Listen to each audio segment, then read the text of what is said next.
when we arrived, we were lucky enough to catch the Monday night Karana, which is the traditional folk dance of the Yucatan. The dance blends European rhythms with Maya traditions.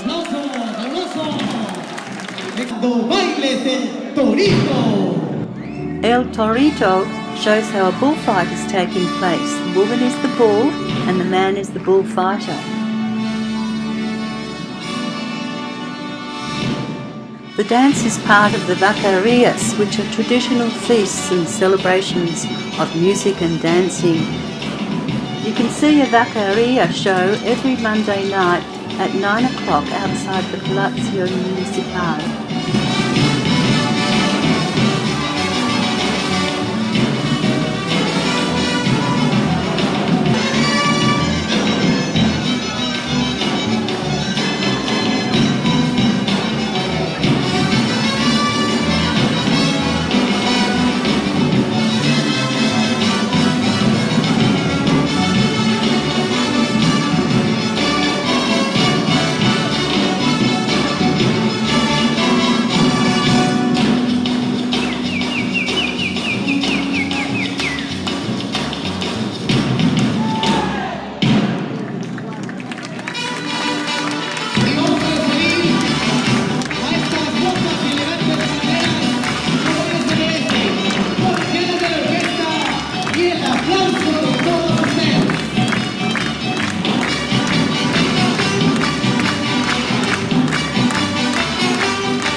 In the 1840s, Mérida experienced a period of prosperity as the world's leader in sisal production. There's something very tropical and Caribbean about Mérida. It's a place of elegance with a mixture of colonial houses, Maya ruins and great architecture. Since the Spanish conquest, Mérida's been the cultural capital of the Yucatán Peninsula. This is the street where we stayed. And this is where we'd have our morning coffee, espresso cortado, and watch out for hurricanes. We went searching for a pizza, but alas, we were too late. We visited the part of Mérida where the American hotels are to rent a car and also to book a tour to Chichen Itza for Friday. There are many great restaurants here, including La Pigua, a great seafood restaurant.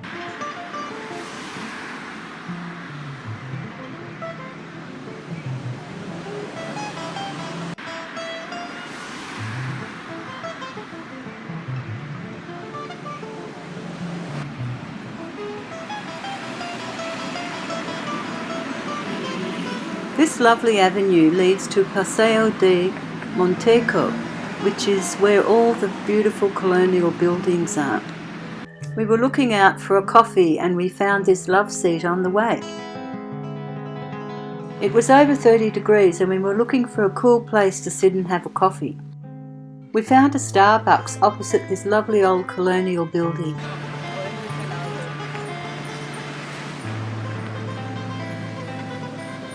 There are so many elegant colonial buildings along this avenue.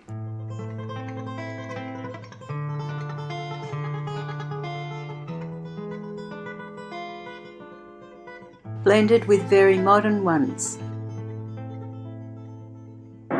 These are the government offices of Mérida. The governor used to be a woman and now there's a man.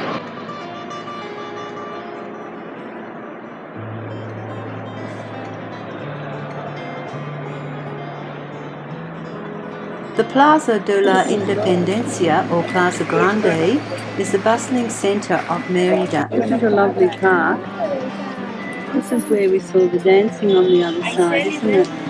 The square is bordered by colourful colonial-style buildings with the prominent fortress-like Catedral de San Ildefonso on the northeast corner.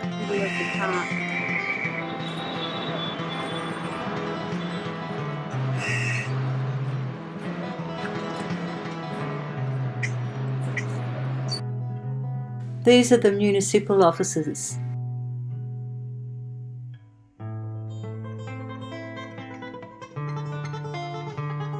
Situated about 40 kilometres north of Mérida is Progreso Beach. Progreso is a port city and large container ships dock here regularly, as well as cruise ships. We hired a car and drove down, hoping to have a dip. It can get quite hot in Mérida.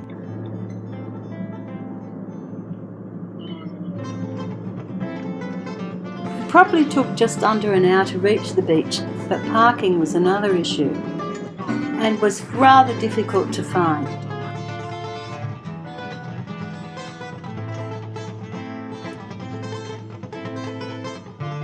In order to accommodate the large container ships and cruise ships that dock here regularly, they've constructed the world's longest pier that stretches about 6.5 kilometres out into the shallow water.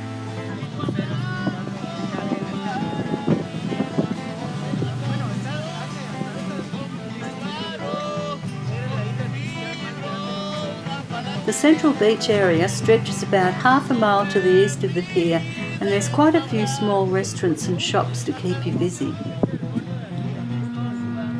But it will cost you to go to the toilet if you can find one. And as soon as you arrive at the beach, you'll find hawkers offering to get you chairs, sun lounges, drinks, umbrellas for a price. The sand was soft and free of hard rocks or shells, and the water was warm and a little murky, but quite shallow.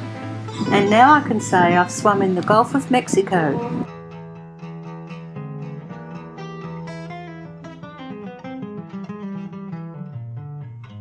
We arrived back at our hotel in Mérida to get ready for the tour of Chichen Itza.